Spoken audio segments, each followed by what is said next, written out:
So, okay guys, good morning guys, and good morning Philippines, and hello world. So ngayon guys, ang ating for today's video ngayong umaga nito guys, so nandito na naman tayo guys sa aming working site dito sa Kawayan Pad guys, dito sa lugar ng Sorsogon City guys. Itong Kawayan Pad guys, to ang pinaka-bundok na lugar dito sa Sorsogon City guys.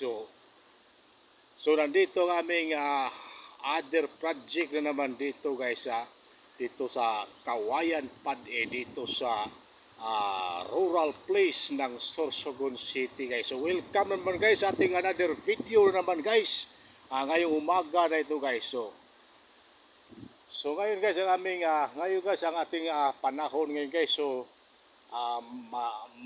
madilim naman ang mga ulap ngayong umaga na ito guys, kasi mayroon namang parating na ulan ngayong araw na ito guys. So palagi lang itong magulan araw-araw dito guys sa lugar ng dito sa bundok na lugar dito sa Sorsogon City guys. So halos araw-araw lang guys. So ito malamig itong lugar dito guys, kasi palagi lang itong umuulan, at saka yung mayroon itong tinatawag na fog. So halos hindi na makita yung mga daanan namin dito guys, dahil itong tinatawag na fog. At saka itong usok guys. So ito ang tinatawag na steam blowing guys. Itong usok guys, so galing ito sa ilalim ng lupa. So connection ito sa dalawang bulkan dito sa Sorsogon City guys. So itong steam blowing guys, ito ang mo produce ng electricity. Mo produce ito ng electricity guys, itong tinatawag na steam blowing. So napakalakas itong pressure na ito guys, itong steam blowing guys. So ito ang mo produce ng electricity patungo sa aming generator guys. So ito ang mapagana ng genset namin dito guys, na walang gasolina ang gagamitin. So ito lang steam blowing guys ang makapagana sa genset namin guys. So mula doon sa genset guys,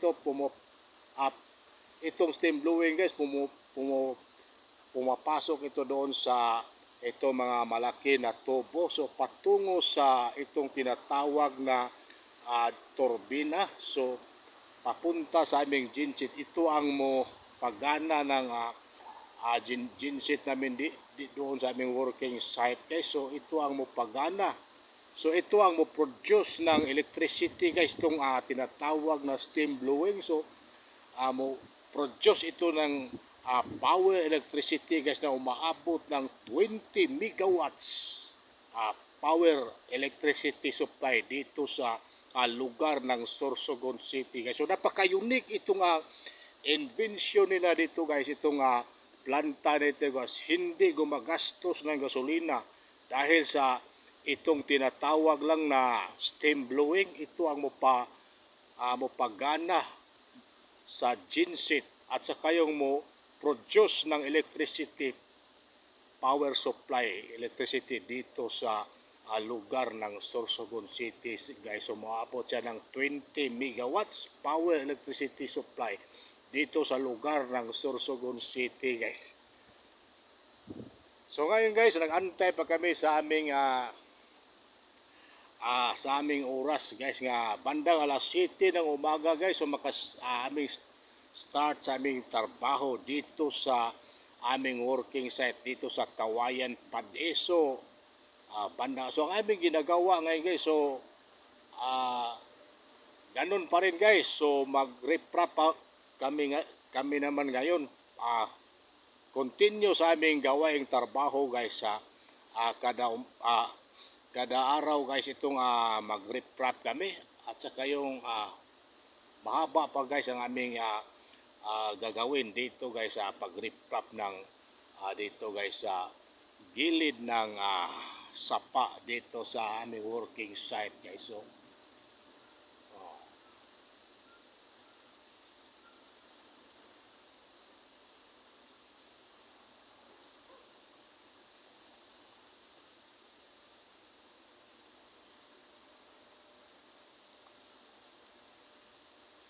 At saka yung itong mayroon kaming itong mga tower guys sa electricity guys. So mahigit ito mga mula dito guys sa aming working site patungo sa doon sa kabila naman naming working site. So maabot siya guys na mga itong mga tower dito guys sa itong mga kable ng electricity. So moabot siya ng mga 10 nga mula dito guys patungo sa iba naman naming working site. So napakadami ito guys itong tower dito guys. So hindi basta-basta itong tower dito guys, matibay ito guys kasi itong pinukuan ito guys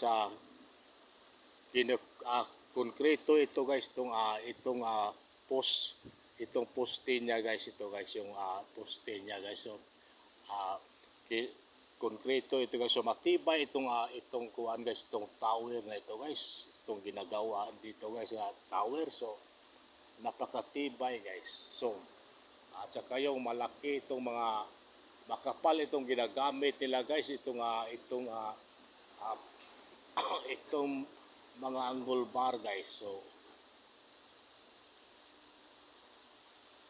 at saka yung itong sobrang haba ito guys. So maabot siguro siya ito ng mga 100 meters siguro guys ang haba ito guys, itong tower namin dito sa itaas guys. So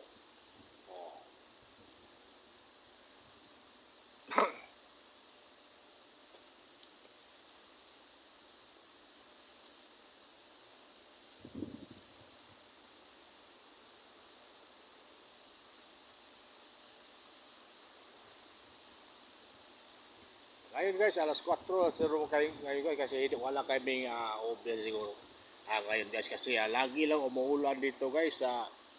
Bawal ito magtrabaho lalo na kung malakas ang ulan guys kasi mayroong delikado ito guys yung mga lupa guys, lalo na kung lumakas ang ulan, gumuguho yung mga lupa guys. So kung sobra na yung lakas, so pauwiin na kami ng maaga para hindi kami makuha sa itong mga lupa guys nga doon sa itaas ng bundok guys. So ito guys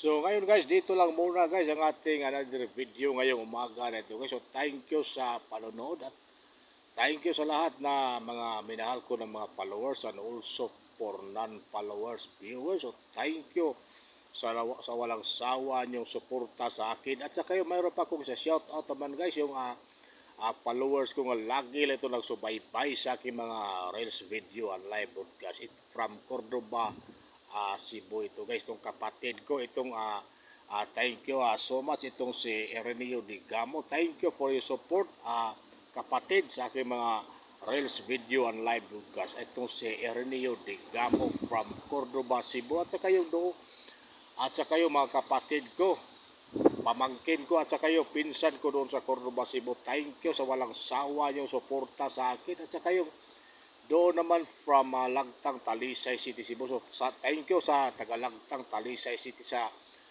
lahat ko mga followers nga nag-support sa aking mga reels video and live broadcast. At saka yung mayroon pa kong isa-shout out naman guys itong from Toledo City guys. So pasalamatan ko po guys itong si Hilario de Parini, lagi ito nag-support sa aking mga reels video and live broadcast. So thank you sa Hilario de Parini. At saka itong si Vincent Baclado from Toledo City. So thank you so much Vincent Baclado for your support sa aking mga reels video and live broadcast. At saka itong si John Miti Angkot from San Remigio, Cebu. So thank you sa pag-support mo sa aking mga reels video, itong si John Miti Angkot. At saka itong si mabait naming kasama itong project coordinator namin dito sa working site namin itong mabait namin from Naga City, Cebu. Itong si Adriano Pansakala. So thank you so much Adriano Pansakala for your support sa aking mga reels, video, and live podcast. So thank you so much. So, at sa lahat na lang mga minahal ko na mga followers and also for non-followers, viewers, so thank you sa walang sawa niyong suporta sa akin. Thank you sa lahat. At ngayon ang masasabi ko lang guys, ngayong umaga na ito guys, kung ano mga pagsubok guys, kung dumating sa ating buhay, kung gaano kita kahirap sa ating buhay, huwag tayong susuko guys. Laban lang tayo sa kahirapan. Habang may buhay pa guys, may pag-asa pa rin nga mayahon tayo sa kahirapan. At huwag kalimutan guys, magawa tayo ng kabutihan sa ating kapwa para dinggin ang ating mga panalangin ng ating Panginoon. So, dito lang muna guys ang ating other video ngayong umaga na ito guys. So, at ito naman yung mahirap na kaibigan, matanda niyong kaibigan at pinakababait niyong kaibigan, unique nga busis in the whole world. Walang iba, Iladyo Pacaldo de Gamo. So, thank you. At abangan ang susunod natin nga video guys, bukas. Thank you sa lahat. At huwag kalimutan guys, follow, like, comment, and share sa aking mga video para updated kayo palagi sa mga panibago na mga video. So, thank you and God bless us all guys.